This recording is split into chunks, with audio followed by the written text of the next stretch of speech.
c'était une envie, un véritable désir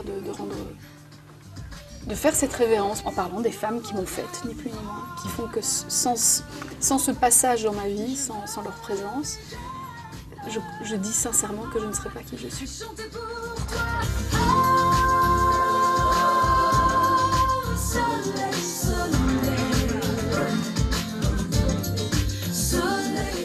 Qui t'a vraiment donné envie de chanter parmi toutes ces femmes?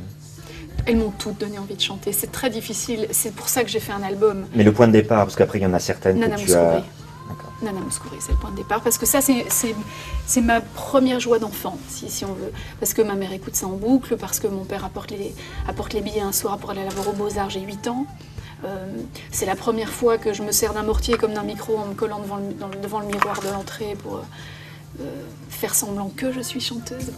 Elle venait d'avoir 18 ans, ça le rendait presque... Bien sûr que ça fait peur de s'attaquer à un répertoire qui est dans l'inconscient collectif, qui est inattaquable a priori. C'était pas facile de réunir autant de femmes aussi différentes à l'intérieur d'un album et de trouver un fil rouge qui permette une cohérence et puis une harmonie, c'est-à-dire qu'on l'écoute en se disant il y a un monde qui existe au travers duquel on se balade. Alors le fond, cette histoire, celle de ma vie, la forme, cette musique que j'aime et qui pour moi soulève les êtres.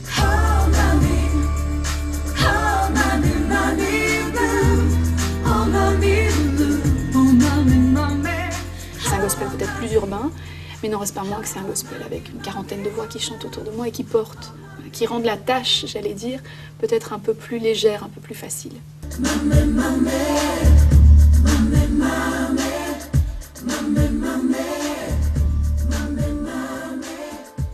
Je parlerais simplement d'évolution ou bien simplement d'une fille qui veut vivre avec son temps, tout simplement.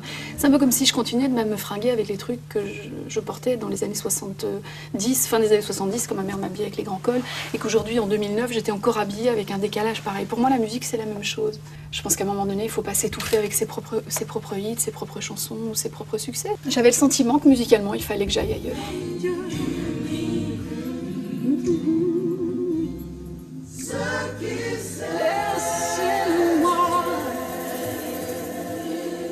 On n'est plus à la même époque.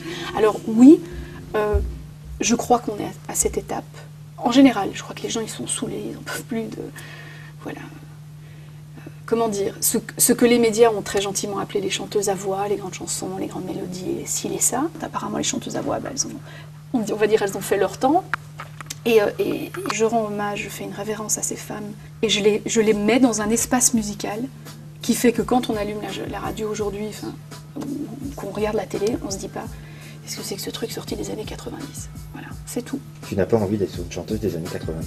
Ben non, parce que je suis en 2009. Bien sûr, tout simplement. Ce n'est pas la scène, ce n'est pas le bois de Vincennes, mais c'est bien joli tout de même à Göttingen.